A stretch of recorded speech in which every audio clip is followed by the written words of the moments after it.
बोलो थान पहलवान वीर बाबा की जय हो। बोलो चंदिका मैया की जय हो। बोलो राधा कृष्णा की जय हो। बोलो बेल्हा माई की जय। बोलो शंकर भोलेनाथ की जय।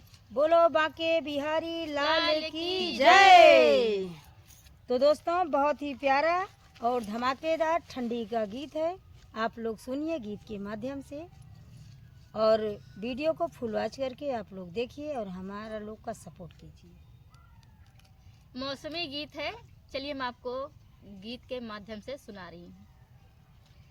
जाड़ा के मौजी रजैया नौजी घरे यऊ ब्या सामरिया। जाड़ा के मौजी रजैया नौजी घरे यऊ ब्या सामरिया। यऊ ब्या सामरिया हो यऊ ब्या सामरिया। यऊ ब्या सामरिया हो यऊ ब्या सामरिया।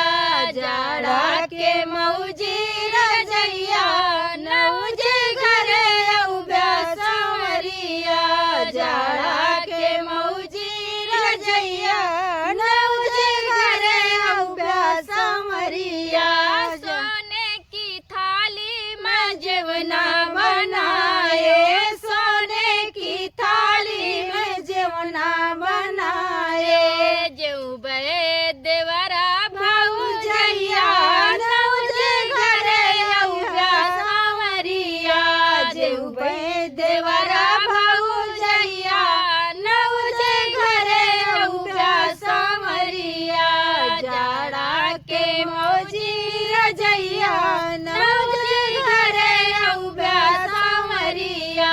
जाड़ा के मौजी रजैया नौजे घरे यऊ ब्या सामरिया। गंगा जमुनवा से जल भरी लाए, गंगा जमुनवा से जल भरी लाए। जल भरी लाए हो जल भरी लाए। जल भरी लाए हो जल भरी लाए।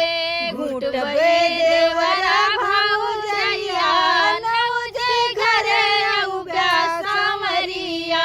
घुटबे देवरा भौजैया नौजे घरे यऊ ब्या सामरिया। जाड़ा के मौजी रजैया नौजे घरे यऊ ब्या सामरिया। जाड़ा के मौजी रजैया नौजे घरे यऊ ब्या सामरिया। लाची लवंग रस बीरा जोराए, लाची लवंग रस बीरा जोराए। बीरा जोराए हाँ बीरा जोराए। बीरा जोराए हाँ बीरा जोराए। कुछ बे देवर भौजैया नौजे घरे यऊ ब्या सामरिया। कुछ बे देवर भौजैया नौजे घरे यऊ ब्या सामरिया। जाड़ा के मौजी रजैया नौजे घरे यऊ ब्या सामरिया। जाड़ा के मौजी रजैया नौजे घरे यऊ ब्या सामरिया। तो दोस्तों, हमारा गीत कैसा लगा आप लोग कमेंट में ज़रूर बताइएगा। आपके कमेंट का इंतज़ार करूँगी। जय श्री कृष्णा, राधे राधे।